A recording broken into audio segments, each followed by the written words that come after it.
Now I come to the last part, the riding part. Just to literally rob the words of the modes, the riding is ballistic.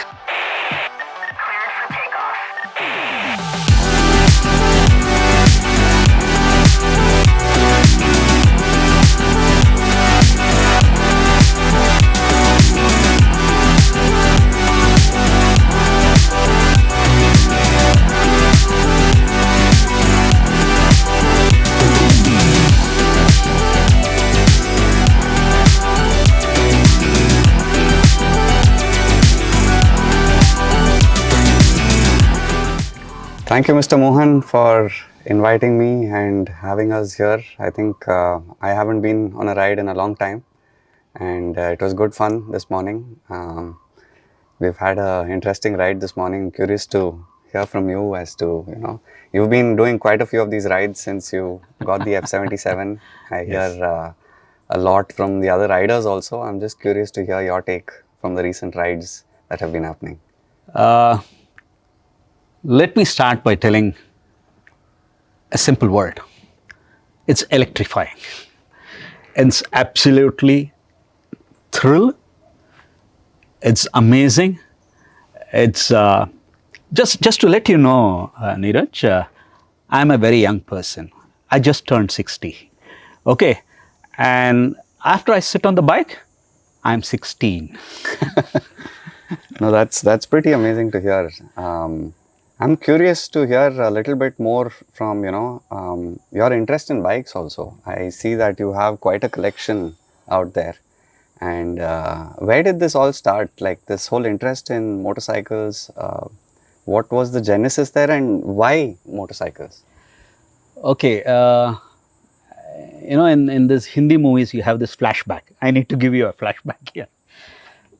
Probably I was in my engineering college, and you have this fascination for bikes and you want to ride a bike. But I come from a lower middle class family, and obviously we couldn't afford for that. So I had a cousin of mine who had a Rajdoot. And one day he just called me and he threw the key at me and he said, Mohan, you want to take the bike? Now my ego prevented me from telling, that I don't know how to ride a bike. So I just had to kind of take it and then jump onto the bike and just learn it. But this was a geared motorcycle. It was a geared motorcycle. Okay. That is the first one. It all started, when I came back from Europe. And then I said, after I came back from Europe, I had crossed 50. Then I said, okay, I need to follow my passion. And there was poetry writing, literary pursuits, and definitely one of them, the topmost was biking.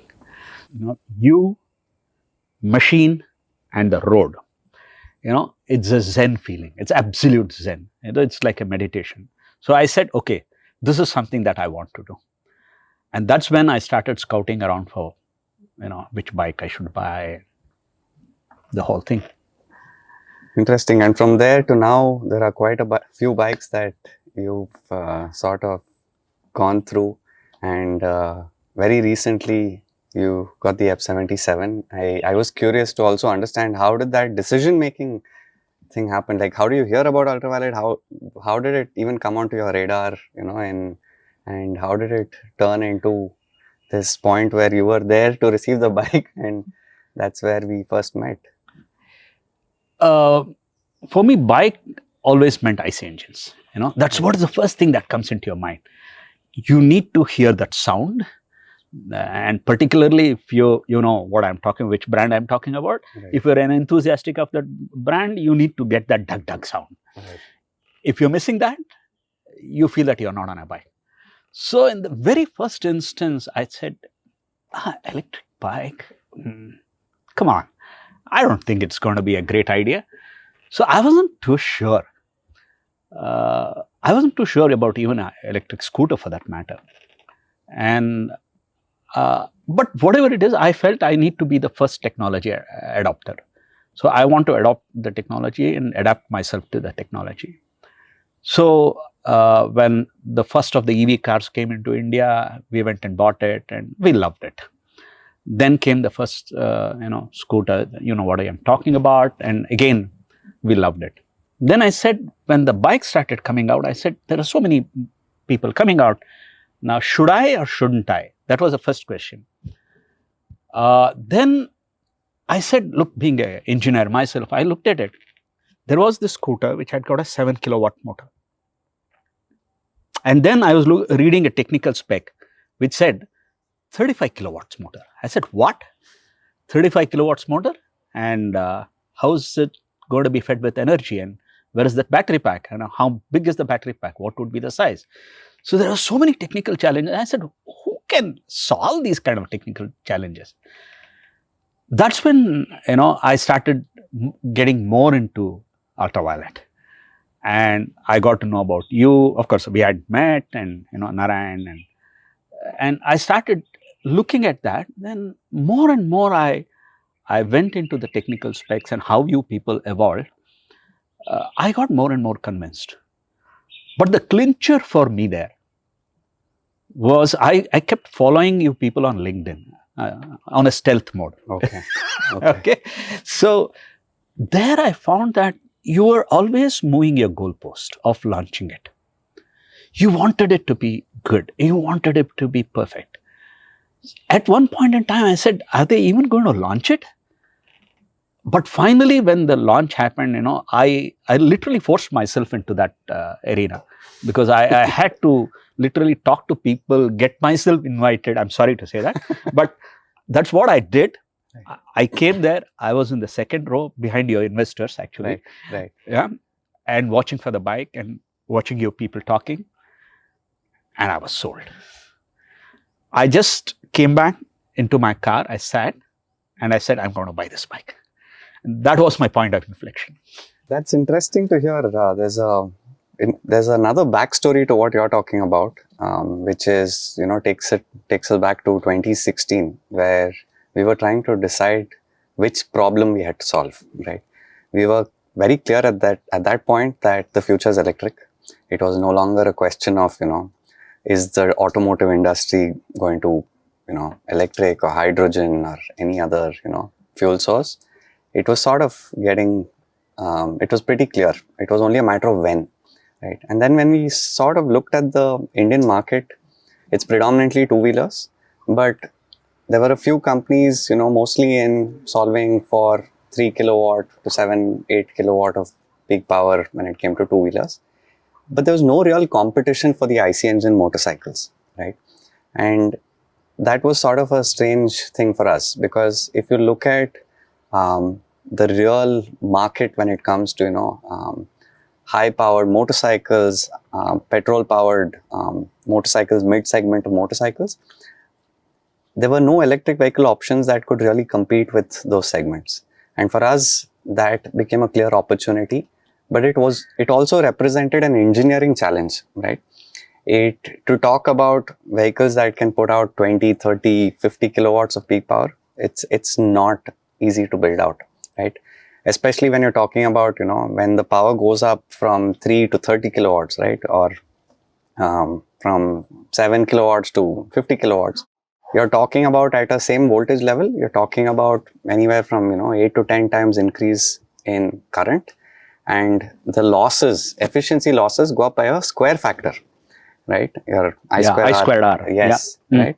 And so then you're talking about a 100x change, like 60 to 100x change, and to deal with that means that you have to look at fundamentally different technology and architectures to manage the efficiencies, the losses, and ensure that the vehicle is capable of continuously operating at such high power levels, right? And those things represented really, really big challenges, which in several cases took us several years to solve. Like, for example, on the batteries, right?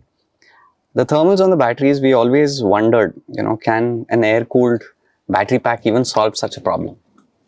And we set out a really impossible challenge for ourselves to actually make it happen with passive air cooling, right? And we said that let's try to solve this, right?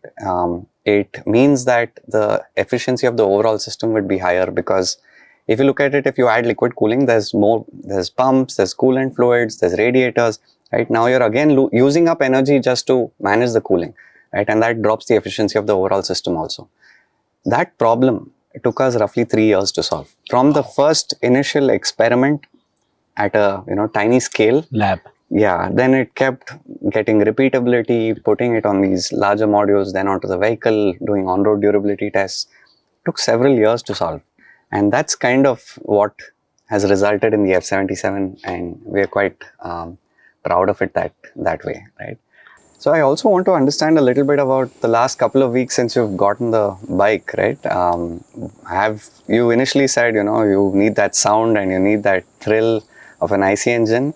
So how's it been with the F-77? Well, I'll just make it very simple. It's pure thrill. It's pure thrill. First thing, as an engineer, I'm talking. I'll come to it as a rider. As an engineer, just to be sitting on that machine, which is a culmination of technologies. And, allow me to quote here George Bernard Shaw, right? He's once famously said, I see things that are and ask why. But dream of things that aren't and ask why not. And I think you guys have done it. You have dreamt of things that aren't and you said why not, and you have solved it. So for me, first things first, as the thrill is an engineer's thrill. It's pure, packaged, undiluted engineering effort there. That's what I am writing. That gives me the pride. Second thing, it's made in India, designed in India.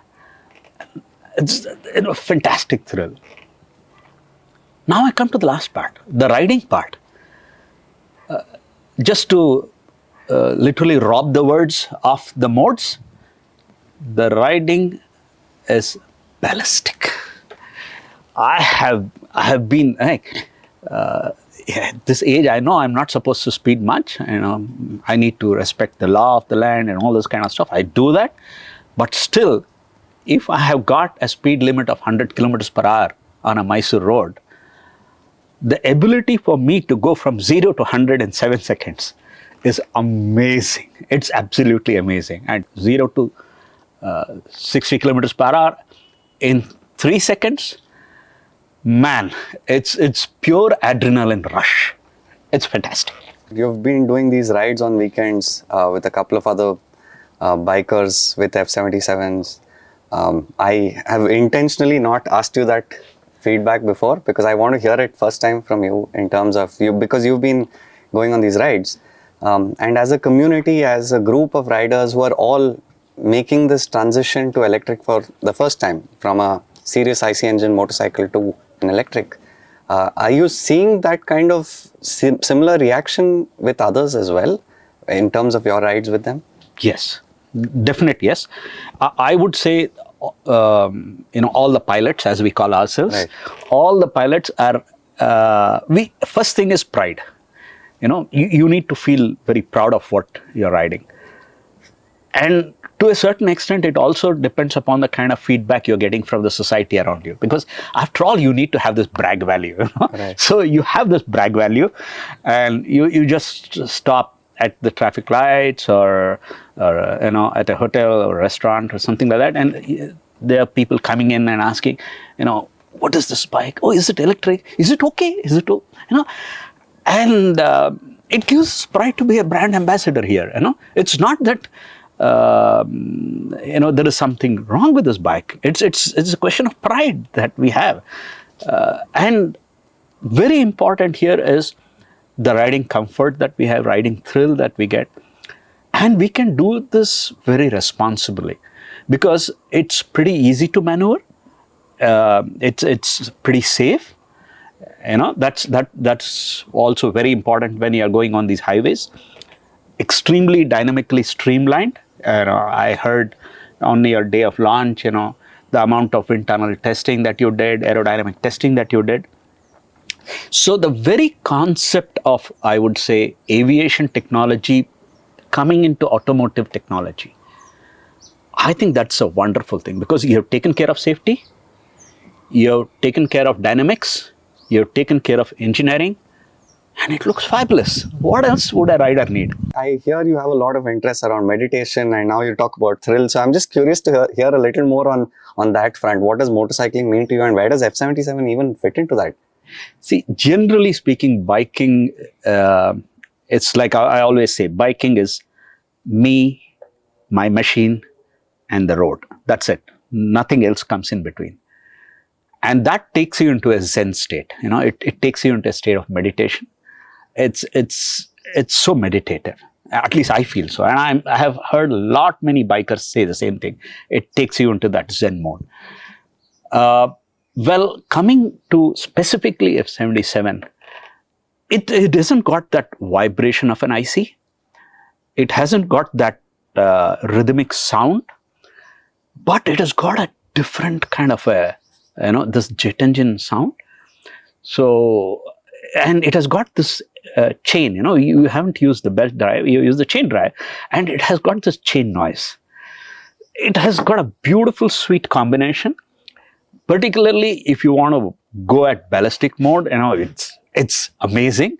But at the same time, when you're cruising, let's say you're gonna in a glide mode or you're in a combat mode also, you can just be relaxed. The power is at just a throttle, flick of a throttle, you have the power coming in. Therefore, it gives a great amount of confidence when you're driving, when you're riding. And when you want power, it's available for you. One of the neat things that you have done, I really need to say, is the ability to switch modes on the fly. Right. Because if I had to stop and then switch over the mode, it would have been terrible. Here, on the fly, I can just switch over the mode and move. That's amazing. No, it's so good to hear this, because we've been working on this for so many years, and these are the things that we intended as outcomes. Our testing team comes and gives us the feedback saying that, I want the ability to switch modes very quickly. And, we spend a lot of time going back and forth and trying to make this happen, right? Or we get feedback in terms of the ballistic mode itself, right? If you notice the way the response is initially linear and then sort of goes into that exponential thing, right? So that it's still rideable in the city. Yes. But when you want that power, it is available at the flick of a wrist, right? So these things have, very intentional by design with feedback, and to hear that it is working as intended and it is working to delight our pilots, it's a great feeling for us engineers and designers at Ultraviolette.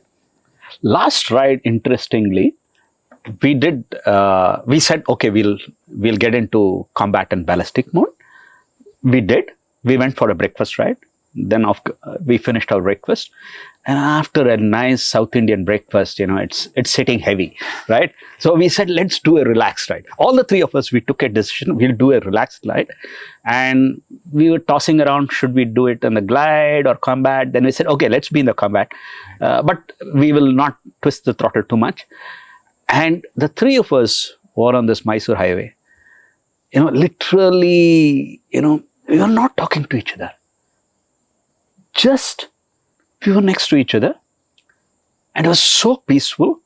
You could hear that beautiful sound in the background of three UEs, F77s, and we were going at our own pace. We were allowing people to overtake us. They said, it's okay, fine, let them do it, because we know the power is with us, right? When we want to overtake, we can do it. So we had that great confidence in us, but we were in our own mood traveling, that was amazing. This is something which I really like about this bike. Its ability to, go down on your speeds, retain your balance, be very easily maneuverable, and go at that pace. Or if you really want to have that adrenaline rush, you can get that at an instant. Right. No, again, going back to the things that we planned for, right? This is exactly what we intended. When people see the 35 kilowatt peak power number, they said, why do I need that much power, right? It's the same sort of thinking when it comes to, sports cars, sports motorcycles, performance vehicles of any sort, right? It's not that it's only intended for racing, or yes, it's intended for extreme scenarios. It's built to use every day, but if you want that kind of acceleration, if you want that kind of surge of power, it's available right there, right? And it has to, it's actually that dynamic range which makes it hard to engineer for, right? When we sort of build and we say, you know what, it should be easily, the handling should be easy in the city, but when you're on a highway and when you want to continuously overtake vehicles or cruise at a very high speed, then it should be able to adapt to that. So making it work for that entire dynamic range from low speed city traffic, bumper to bumper traffic, to extreme ends of, speeds, that was a challenge for us when we started out, but I think we've gotten it right, which is where we are, I think the feedback is coming from. You also mentioned some other interests, right? You have, and I was very surprised to hear that a little earlier in the day. You said you scaled Mount Kilimanjaro. Apart from motorcycles and bikes and all of that aside, just very curious to hear that story from your end. Even though I have stayed in Europe, and where you order for a dish, you get a steak, that's it, nothing else, right? Whereas when you come to Indian thali, you get everything. So I think I like my life like that. It has to be like an Indian thali. And one of them is definitely physical fitness, and I gave a lot of importance to that. When I turned 50, I said I need to celebrate it in some way. So my brother-in-law, who was turning 40 incidentally, so we both kind of had a chat and we said, what shall we do? So we said, why don't we scale some peak? So we just had about probably 6 months, and we said, okay, we'll get ourselves ready for that. And we trained ourselves for that. We were thinking of Mont Blanc or Everest Base Camp or Kilimanjaro, but we finally took a decision, it's going to be Kili. And we took what is called as the Machame route, or it's called as the whiskey route. Okay, we took that and we climbed it. It was amazing. It was, so yes, physical fitness is very important. And as a biker, I think that's also important. Your physical fitness is your agility, your ability to be responsive is extremely important. And I think any sports and physical fitness counts. So that's definitely one of them.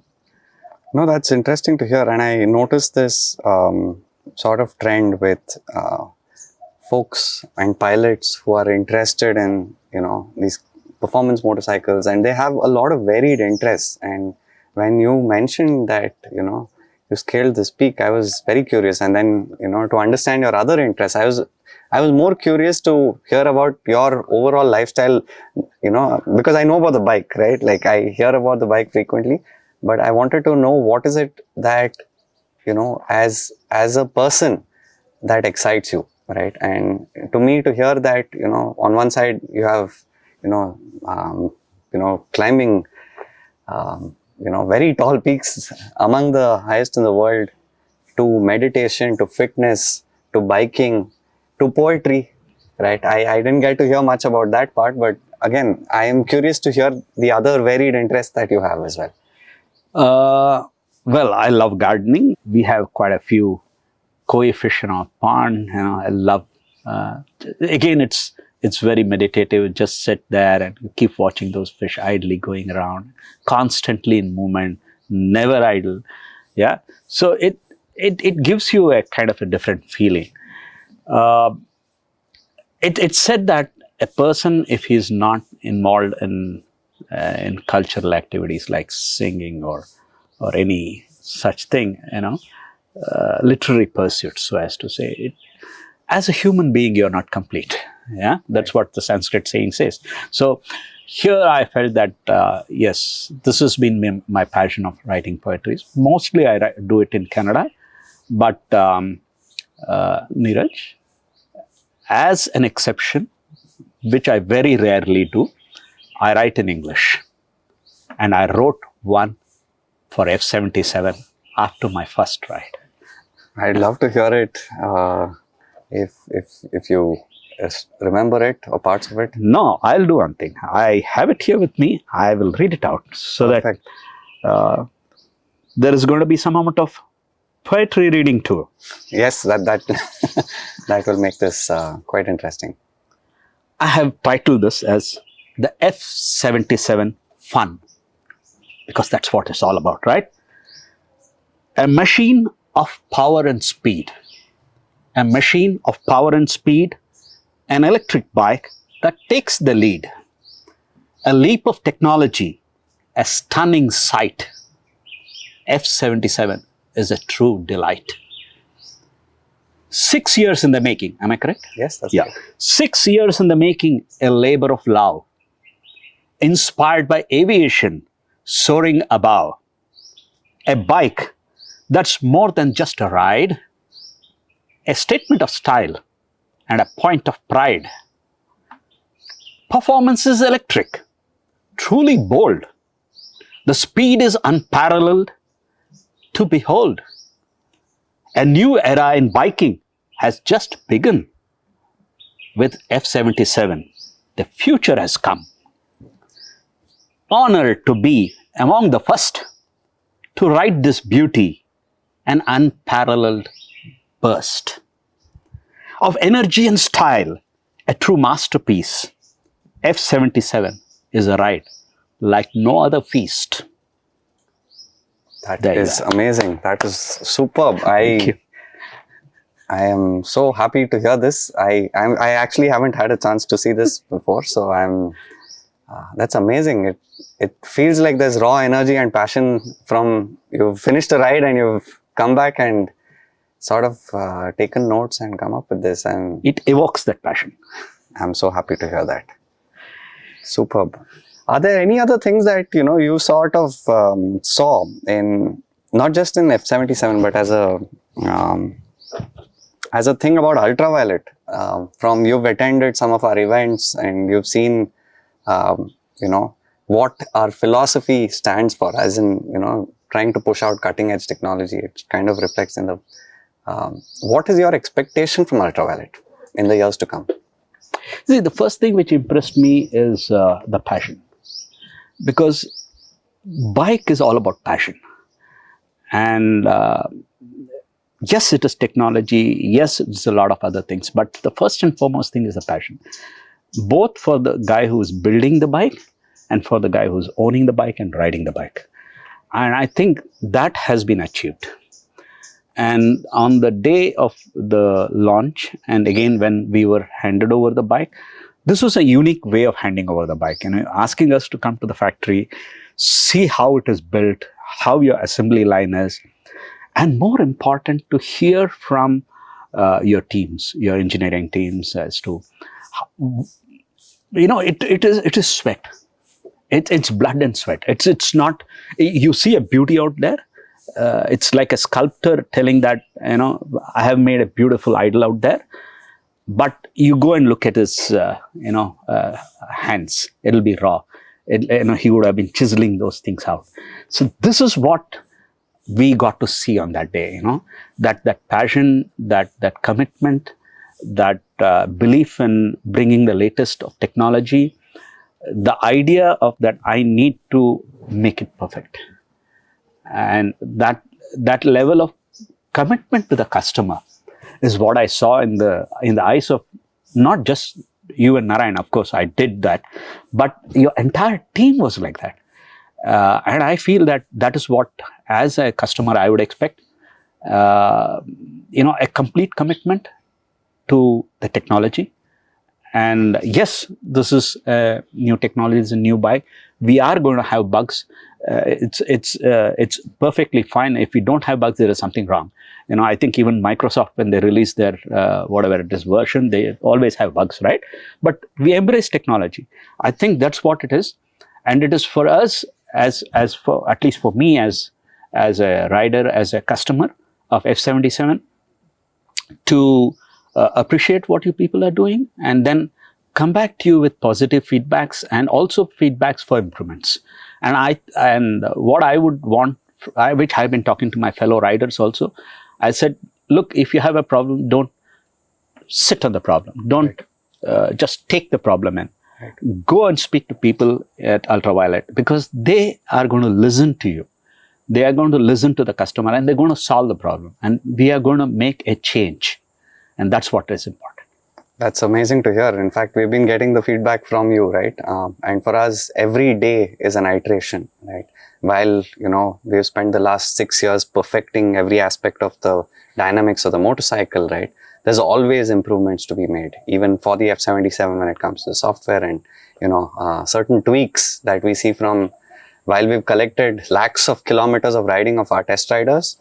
There's still more data that we collect when our pilots ride these motorcycles, and for us, the faster we can make this the ultimate machine, the ultimate sports motorcycle, we will never rest, right? We have not been able to rest for the last 6 years, and that's one of the reasons why you saw that passion in the eyes of the engineers. They've been relentlessly pursuing this dream, and we won't stop now. It's just a part of the dream that has evolved into what is today the F77. I'm so glad to have had your time here today. Thank you so much for spending this morning with us and for inviting me here. I've had a great ride this morning because I don't get so much time to ride motorcycles apart from in the city, and with you I got a chance to go out. Thank you so much for having us here. Thank you. Thanks a lot. This has been great. And there you have it. One more story from our pilots who have taken control of their F77s. There are many more to come. Stay tuned.